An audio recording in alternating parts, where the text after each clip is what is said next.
All right, let's look at another warm-up problem. In this particular problem, it asks you to find an equation. It'll give you 4 answer choices, and it asks you which equation would give you the answer to that problem. Mrs. Montague took her son shopping on tax-free weekend. She bought him a pair of shoes for $46.69, a package of socks for $8.98, and a t-shirt for $15.69. She paid for the clothes with a $100 bill. Which equation could be used to find C, the amount of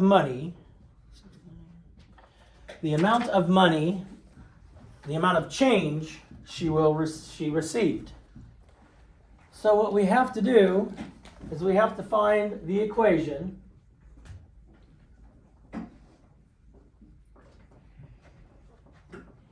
that shows correct change.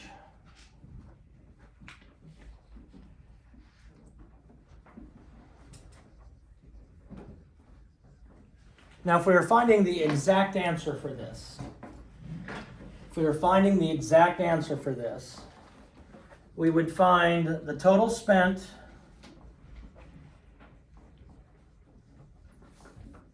and subtract from 100.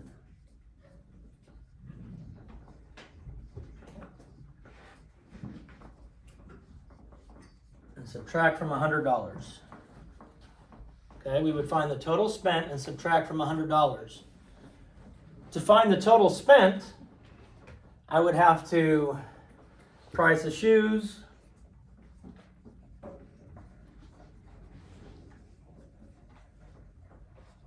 plus price of socks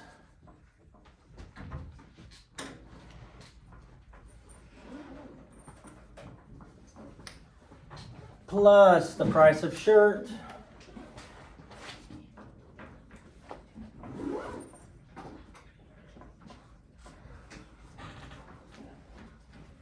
and then I'd subtract that from 100.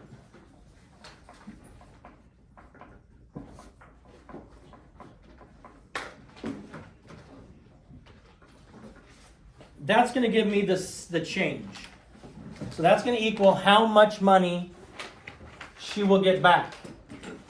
If you know how much money she gets back, you can look at your 4 equations and replace C with that amount of money and see which one of those 4 equations would actually be true.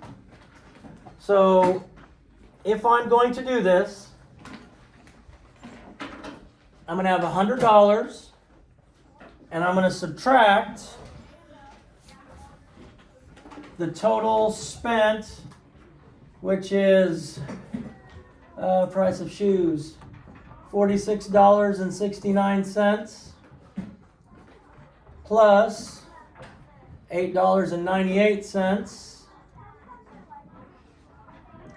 plus $15.69. I'd subtract that from 100, and it's going to equal the amount of change. I always want to estimate. So if I have 100, I'm not going to change that, obviously. That's a good number. $46.69. What if I make that 50? What if I make this 9? What if I make this 15? 59. Well, let's make it 10. That'll make it easy. Well, let's leave it at 9. 50 plus 15 is 65. Then I'm going to add 10 because it makes it easier for me. 75. And then I'll just subtract 1. 75 minus 1 is $74. So this equals about $74 in my estimate. And so that would give me what? 26. So my estimate is my change would be around $26. My change is around $26. So now I would actually solve it, and I'm not going to actually solve it. I'm telling you how to actually solve it. I would add these 3 together and subtract it from 100, and that's going to tell you what C equals. And once I know what C equals, once I know what the change that she will receive back is, then I can easily put that in the place of every equation and see if it works correctly. I may not even have to find the exact correct answer. Let's look at the equations. If on equation A, it says $46.69 plus $8.98 plus $15.69 plus 100, is that going to equal about $26? That makes no sense. That's going to be a huge number.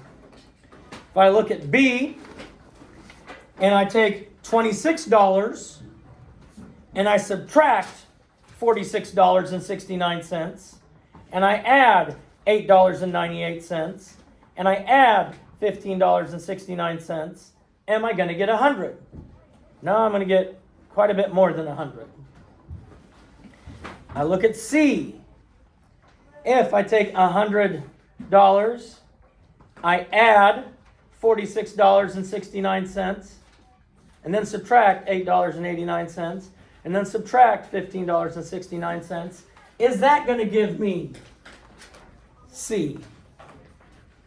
Let's look at D.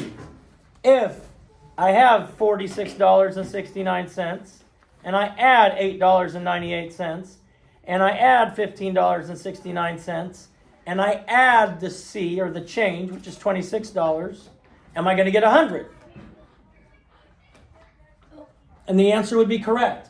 If you add all the prices they spent plus the change, it should all add together to equal $100. The cost of everything plus the change should equal $100.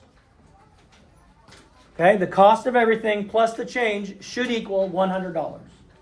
Easy peasy, raw chicken squeezy.